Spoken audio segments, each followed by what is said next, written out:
This morning, our spotlight is shining on a case that we've been following for quite some time here at Court TV. The suspicious suicide of Mica Miller, the wife of a South Carolina pastor. And now her estranged husband, John Paul Miller, has been indicted in connection with her death.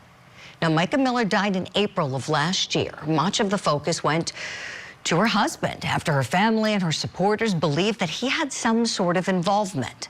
Well, now, 2 years later, federal prosecutors in South Carolina have indicted him for cyberstalking leading up to her death. They also allege they made false statements to federal investigators. They're looking at a period of time that they say he harassed her in various ways between November of 2022 and her death in 2024. That's a long time. They say it included unwanted and harassing communications, allegedly posting a nude photo of her online without her permission. Miller also allegedly placed tracking devices on Mica's car, and on one occasion, police say contacted her over 50 times in one day. John Paul Miller is also accused of damaging her tires and interfering with her finances and with her daily activities. So to be very clear, not charged with a murder, not charged with a murder. She died by suicide. That designation's not changing. But what is new here is how investigators have dug into what was going on in her life during that period of time prior to her suicide. Let's bring in someone who is representing Mica Miller's family and who knew Mica Miller. Family law attorney Regina Ward. Regina, good morning to you. We're so pleased to welcome you back on the program. This morning, wow, things have really changed since the last time we spoke. What's the reaction, please, from Mica's family to these charges against John Paul? Yes, as far as Mica's family, they have at this time want to remain private. They're not making any public comments at this time. Specifically about the charges or anything related to it at this time. So they're maintaining their privacy on that. You know, fair enough. And they have hired you to represent them in a public way, like this morning, to speak about this case. And take us back. You knew Mica, right? She was working with you on her divorce, which never was finalized, right? Right. She had retained me to actually file a separate maintenance and support action. So I knew her first as a client. And then, of course, you know, the things that we were collecting or that she was giving to me to prepare for that ultimate divorce action are the things that she collected, protected, and kept and turned over to me that was actually ended up being used to, I think, first of all, to get a warrant to search his house, and obviously, second of all, to get this indictment.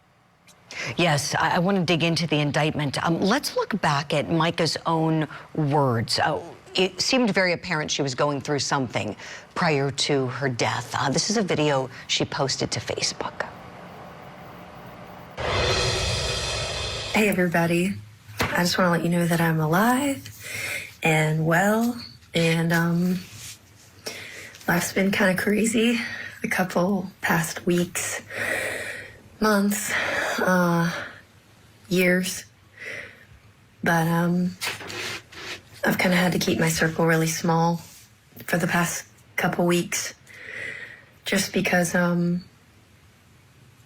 going through a lot, and it's hard, and it's my cross to bear. It's the thing that God has put in my life to deal with, and I don't want to bring a lot of people into it. This is so sad. A beautiful young woman she was.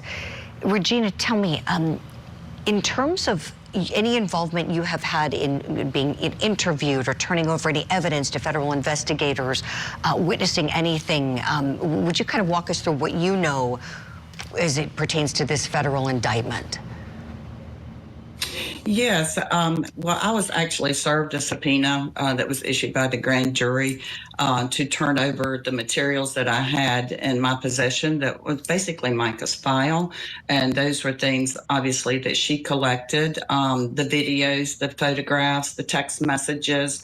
All of those things are what Mica preserved and turned over to me. Of course, when the FBI started looking into the case and got the the subpoena, they gave me an option to appear and testify or to turn over the documents. Well, obviously, there's no reason for me to appear and testify. I happily turned over the documents to the FBI. And there are pretty much everything that's in the indictment points to that a piece of evidence that was in my possession that was given to me by Mica. So I am confident that those things that she turned over to me are what's supporting, or the supporting evidence or corroborating evidence to these allegations. Wow. So it really seems that Mica is key to this case, from, Yes. from the grave. It's the evidence that she collected, she gathered. It gives me chills, Regina, to think about it. I know we're very early on in the stages of this case, but we have been highly interested in this case, the investigation, and we're so pleased to speak with you today about it. Please come back soon and we'll talk more. Thank you kindly. Yes. Thank you. Have a great day.